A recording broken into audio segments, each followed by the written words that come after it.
Ikaw ng presidente ng Pilipinas, hindi ka ganun. Hindi ganun ang kilos mo, magkakamot ko ng ulo. Sa harap ng mga tauhan mo, shit talaga yun as a leader. Ito, wala talaga eh.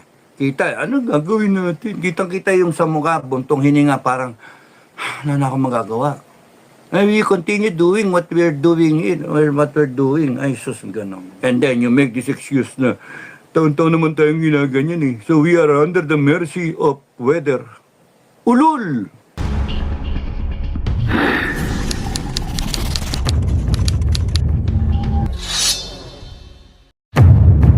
So, nakakatakot si BBM kasi Anong gagawin natin? pagka bagyo lang, negative na, nega na. Kaya kita nyo, it shows yung ano no, how resilient the person would be. Nag-training pa naman siya.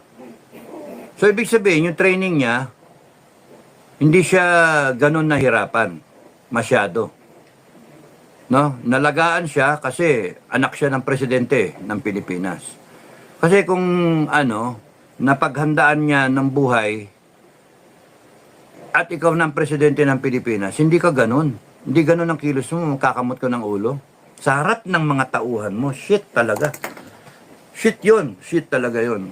You do not show one leadership trait, no? Kinakabahan ka na. You do not show to the people, mga tropa mo, na kinakabahan ka. Yung itlog mo nandito. Kakabaka-baka. Pero you do not show to the people na kinakabahan. That is courage. Yung courage is the ability to control the fear in you. No? And still function as a leader. Ito, wala talaga eh.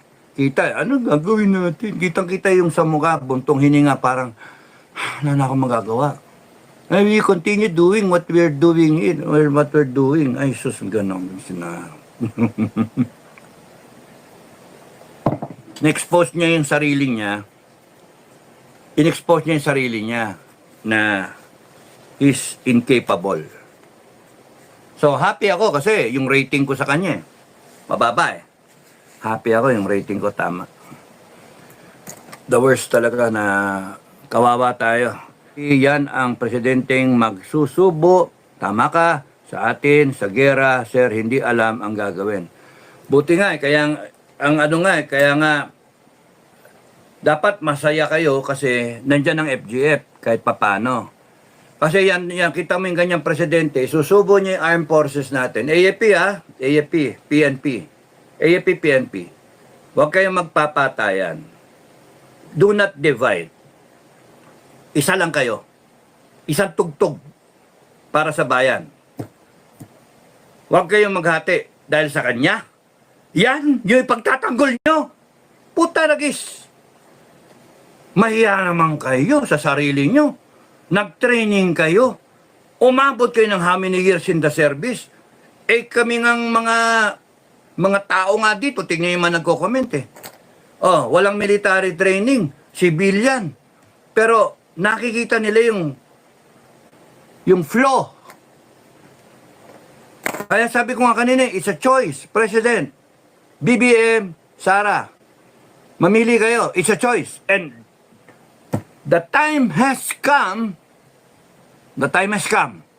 Hindi na pwedeng tulugan. Hindi na pwedeng mag-excuse. Kinakailangan, mamili na kayo. Sasabihin nyo, mali ako? No! Hindi ako mali. Tama ako. Merong logic, merong brilliance doon sa sinasabi ko. Why?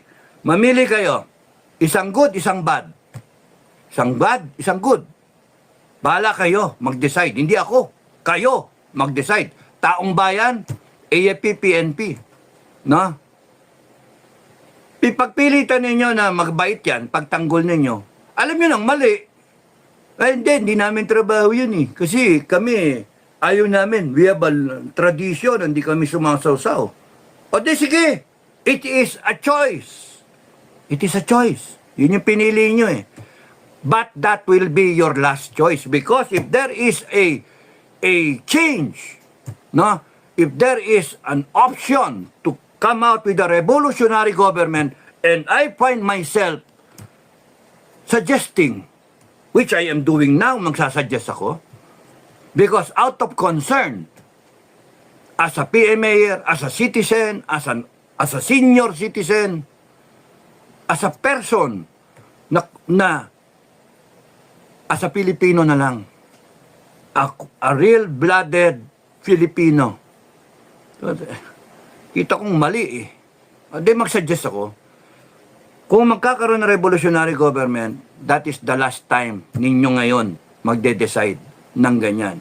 Because ang ide-define ng Proclamation number 2 ng revolutionary government, which I will be going to blog about, is the redefinition of the chain of command. Wow. Because kailangan. Bakit kailangan i-redefine yung chain of command? Nagkabuta-buta tayo eh. Kaya declare ka, Proclamation 1, Revolutionary Government.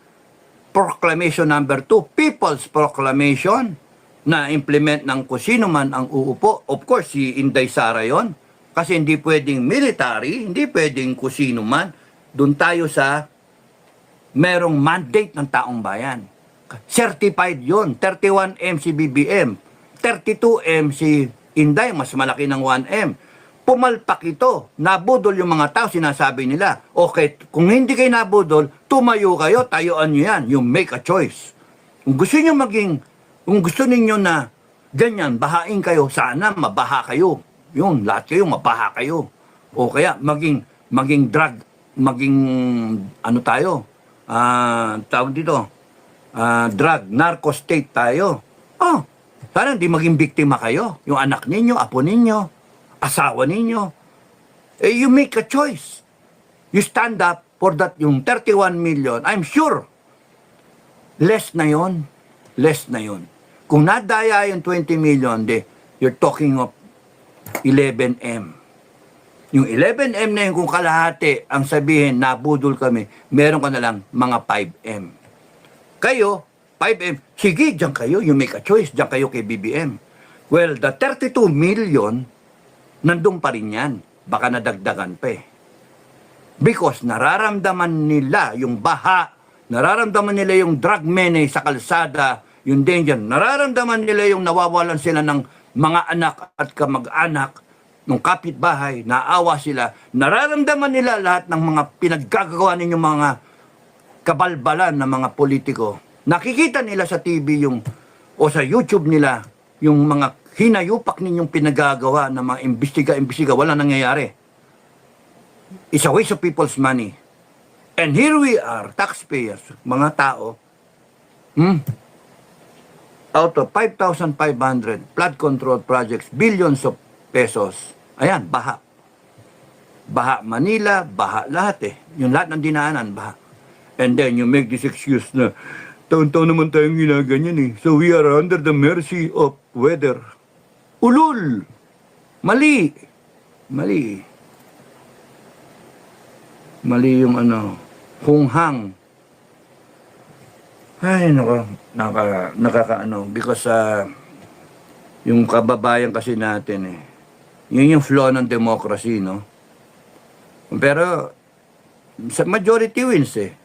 Ano pa, iaangal nyo? Eh kung yung majority ayaw ng palit. Kasi masarap yung ayuda.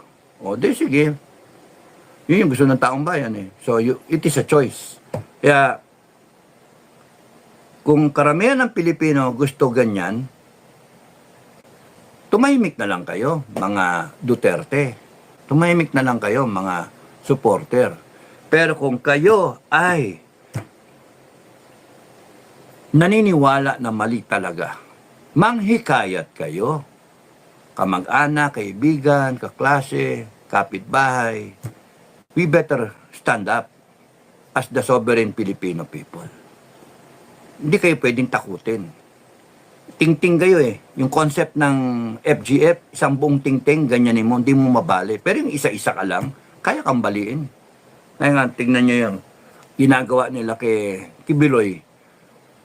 Hinanting siya. O, tinatakot nila yung mga tao na, ayan, ganyan mangyayari sa inyo. Puta na guys yan. Subukan nyo sa amin yan. Subukan nyo sa FGF yan. Makakatikim kayo. Sudden death. Makakatikim kayo. Tatapusin namin yan. Kung hindi tumayo si Inday, Tatapusin namin yan para sa inyong lahat. Kasi walang iwanan ang FGF. Saktan mo isa, habulin mo isa, hahabulin mo kaming lahat. Haharap kaming lahat sa inyo. Matapang kami, dami namin ang dami kami. Anong gusto niyo? Ha? May 2 milyon kaming armas sasabihin nyo, ano to, rebellion? Hindi. Hindi rebellion. We are defending ourselves. We are enforcing the Constitution. Kayo ang nagbabiolate. Kayo ang huhulihin namin. Hindi kami natatakot sa inyo.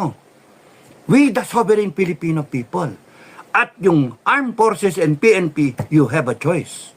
Kung kakampi kayo sa taong bayan o hindi. Kasi kung hindi kayo kumampi sa taong bayan, makakalaban nyo taong bayan.